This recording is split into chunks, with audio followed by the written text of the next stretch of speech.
I've always said if you spend 13 minutes a year on economics, you've wasted 10 minutes.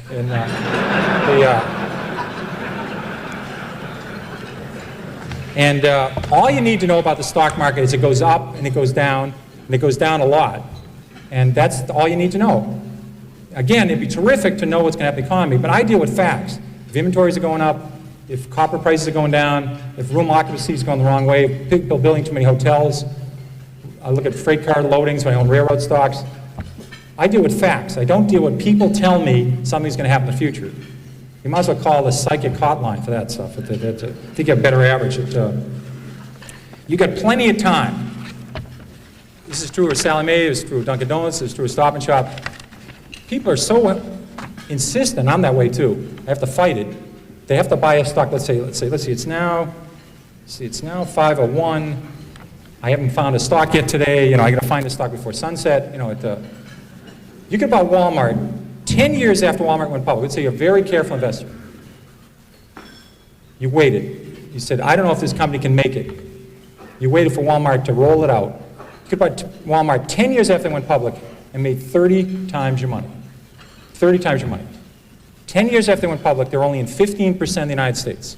1.5. They hadn't saturated the 1.5. You could say, well, why can't they go to 17?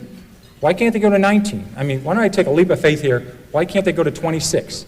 All they did for the next 3 decades was roll it out. You could buy Walmart. If the day they went public, you bought it, you would have made 500 times your money. If you waited 10 years in Walmart, you made 30 times your money. You got plenty of time in this business. Now, what I'd like to talk about is what I call the 10 most dangerous things people say about stocks. Here's a good one. If it's gone down this much already, it can't go any lower. I remember when Polaroid went from 140 to about 107, and people said, if you ever get Polaroid under 100, you've got to buy it. You just back up the truck, buy the stock. Stock you get to 110, then rally, fall 103, you go 112, go 105. They said, gets under 100, buy Polaroid. Polaroid broke 100, people started buying it, and within 9 months, the stock was 18. I saw the same thing with Avon Products. So just saying, it's gone down this far, how much lower? I mean, it's crazy, but, it can keep going. In fact, I tried this out. Kaiser Industries, I was a new analyst at Fidelity, and we were about to buy the biggest block ever at Kaiser Industries. The stock had gone from 29 to 17. We're about to buy the largest block ever in the history of the American Stock Exchange. We bought, 10 or 15 million shares. At 15 3/4, I said, my God, the stock's gone from 29 to 17. How much lower can it go? So we bought this enormous block at 15 3/4. So I called my mother and I said, Mom, I guess stock at Kaiser Industries, it's 10. So about 3 months later, I said, you ought to buy this. It's gone from 29 to 10. How much lower can it go? Well, it went to 9, it went to 8, it went to 7, it went to 6, it went to 5, it went to 4. Now, fortunately for me, this happened very rapidly, or I'd be working at the Stop and Shop bag and behind the lines instead of Fidelity. So fortunately, this was compressed in only about 6 months. So I had to go to the fund manager and say, I was a little bit early on this at 15 3/4, but we call this premature in the business. Had a correction, which is a euphemism for losing a lot of money rapidly. So I said, let's check this again. The stock's 4. They own 45% of Kaiser Aluminum. They own 59% of Kaiser Steel. They own 38% of Kaiser Cement. They own all of Kaiser Electronics, all of Kaiser Broadcasting, which had 7 TV sets. They own Jeep. They had Kaiser Fiberglass. I said about Kaiser Sand and Gravel. They had a bunch of other Kaisers, and they had no debt. Now, in this room, because I know Freeman Billings is very interested in financial stocks, no one's ever gone bankrupt without any debt. Now, that would take a real, I think you have to give some kind of distinguished service award to somebody who did that. But they had no debt, and I said, it's not going to go to 0. I was wrong when I said it can't go below 15. So we hung on, and within 3 years, they gave out the shares in Kaiser Steel, gave out the shares in Kaiser Cement, gave out the shares in Kaiser Steel and Aluminum, and they sold off all the businesses. You got about $55 a share. But if you didn't know the story, and the stock went from 15 to 11, and you're just saying, how much lower can it go? When it went to 9, went to 8, you would have gone. So you can't just say it can't go any lower, because I saw Taco Bell go from 14 to 1 in 1974, and they had no debt and making 60 cents a share. There's a corollary to that that's even more dangerous. If it's gone this high already, how can it possibly go lower? Higher, sorry. Philip Morris, adjusted for splits, sold for 12 cents in 1951. And then it goes to 60 cents in 1961. So it goes up fivefold, and you say to yourself, how much, it never sold for that, but just for splits, you say, how much higher can this go? It's gone up fivefold. They missed the power of Marlboro. They missed there's 220 countries in the world. They missed the cash flow of the company. They missed everything. This stock was a 100-bagger after going up fivefold. But people sold it just saying, how much higher can it go? Can't go any higher. They did the same at Home Depot. They did the same with Toys R Us. I did the same thing at Toys R Us. Just saying it can't go any higher, it's gone this much already, that's very dangerous, and don't use that one. And it's a very bad thing to do. Eventually, they always come back. Here's another one that sucks. That's a technical stock market term we just use only in the stock market. The RCA just about got back to its 1929 price, was backed out by GE. Manville never came back. International Harvester, even with its name changed and adjusted for splits, hasn't got all the way back yet. Western Union.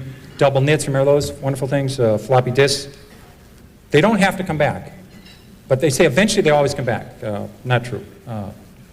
Here's a great one. It's $3, how much can I lose? This is a great one.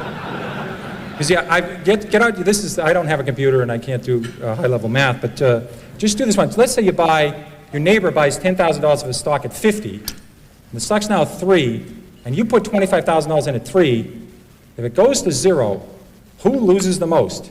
A lot of people cannot answer this question. You know, I mean, if you put $1 billion in at 3, you can lose $1 billion. You know, I mean, they blow taps in lots of companies every year. You know, they can go to 0. Here's a good one that helped me a lot. It's always darkest before the dawn. This business is terrible. It's awful. You ought to buy the group. This is not a good way of making money. Here's one you're probably talking about before lunch, freight car deliveries. In 1979, there was 96,000 freight cars delivered in the United States. 2 years later, it fell to 45,000, the lowest in 23 years. So it goes from 96,000 to 45,000. People say business is awful, it's horrible, pathetic. Then it falls to 25,000. They say, just load up. There's about 15 opportunities to lose money. There's about 15 suppliers of freight cars, 15 manufacturers. Business was awful. Well, last year we shipped 7,000 freight cars in the United States. The business just continued to be miserable. And I'll give you one there's even greater opportunity to lose money on. Energy services industry. This we all had a great opportunity to get our heads handed to us. In 1982, there was 11,000 of those oil rigs drilling those holes all over Oklahoma and Texas and Colorado. We used to have the rig count every week. And the rig count fell from 11,000 in 82 to 6,000 in 83. Then it fell a little bit lower in 84. And there's hundreds and hundreds of companies here. Companies that made the muds and did the downhole stuff, the fracturing companies, the well companies, all the measurement companies, the Schlumbergers, the bid companies. Lots of opportunities to lose money here. There's an equal opportunity here for serious losses. And the people said, listen, the business is terrible, let's buy these groups. Well, the rig count was only 1,000 3 years ago. So it went from 11,000 to 6,000 to 5,000, then 8 years later it was under 1,000. The industry really started to turn about 2 years ago. So just saying the business can't get worse. I was lucky enough, in addition to having the metals industry when we started Fidelity, I had the textile industry, which is a great group to follow.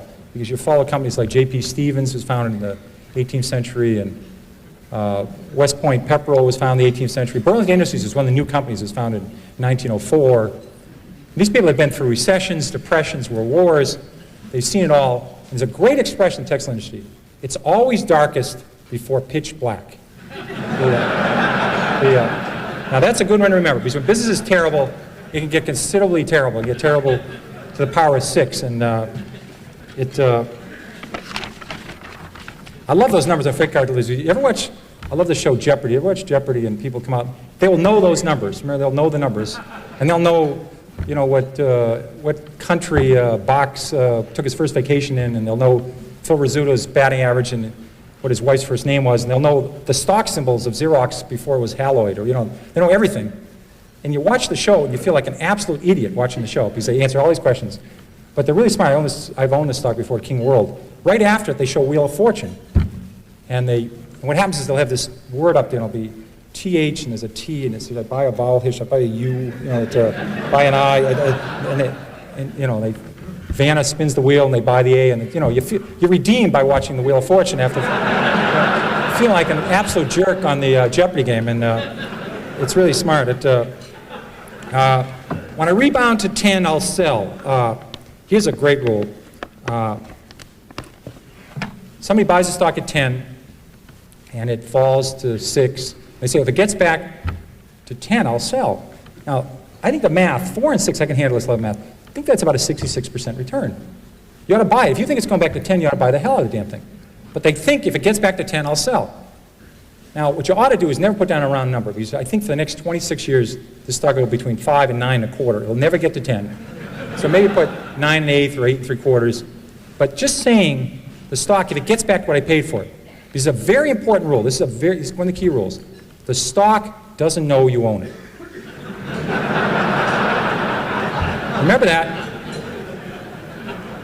You could be a miserable person. You could have, never helped anybody, never done anything right, had 67 spouses, never done anything right. If you own Coca-Cola the last 50 years, it's gone up 300-fold. You could be the greatest human in the world, help Special Olympics, help the mentally challenged, help poor people, help AIDS people.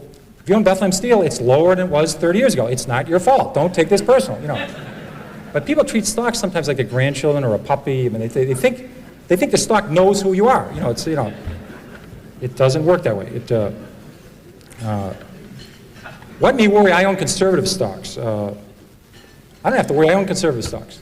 I remember when Con Ed fell 80%, then tripled. Public Service Indiana went down 90%. Gulf States Utilities, Long Island Lighting.